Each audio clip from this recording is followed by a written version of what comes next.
Yeah, please. During the campaign, you called Kamala Harris a communist, but the Biden-Harris administration, they never called for nationalizing a private company with the federal government like you're proposing with Intel.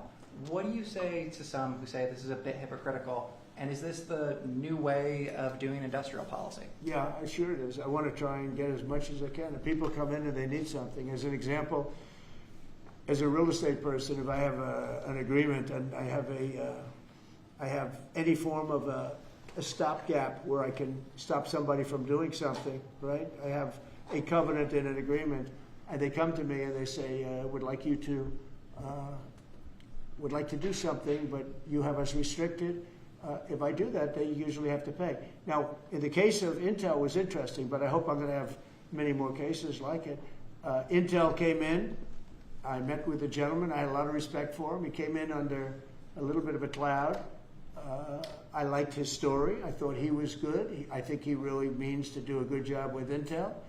I said, I'd like to ask whether or not you'd give because the story, a lot of people said I invested in Intel. I didn't invest, but I invest my heart in it and my soul because I want the country to be strong.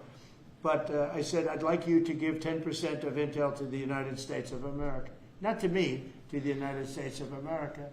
And I said, if you have them as a partner, you have the United States as a partner, I think that would be a very good thing for Intel. And he thought about it, a little bit different, and he said, I like that idea very much. We have a deal. And I just made $10 billion or $11 billion for the United States of America. And yeah, there will be other cases. If I have that opportunity again, I would do that. And then, you do have stupid people say, oh, that's a shame. It's not a shame. It's called business. If somebody's willing to give you 10% of a company and you're not paying for it, and I will tell you, with a company like Intel, as you know, it's had difficulty. I want them to do well. I want them to do well anyway, but I want them to do well in particular then. But isn't public ownership of a private company a new way of doing business in the business of the United States? Isn't that what you were sort of projecting? So are tariffs. So as you know, the stock market went up almost 1,000 points on Friday. And it went up not because of this very, I think, terrible, hello, who is that back there? All right, get out of the room. It went up because of something much different. It went up because it was announced, CBO announced the numbers, and as you know, they gave no credit to tariffs. They said they made a mistake, that the trade deficit will be reduced because of Trump's tariffs, will be reduced by $4 trillion, right? Is that what they said, right? They said $4 trillion, and the market went up like a rocket ship because the tariffs are good. Well, tariffs aren't that usual. If the 7 wars I stopped, 4 of them were because of the fact that I had tariffs and trade.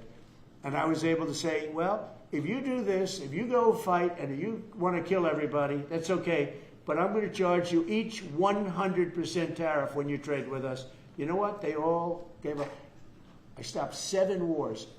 Numerous of them was because of tariffs. So, you never knew the word tariff. It didn't exist really, essentially, in this country until actually in the 1870s up till 1913 it existed. And we were the richest country. We were richer then, proportionately, than at any time in the history of our country.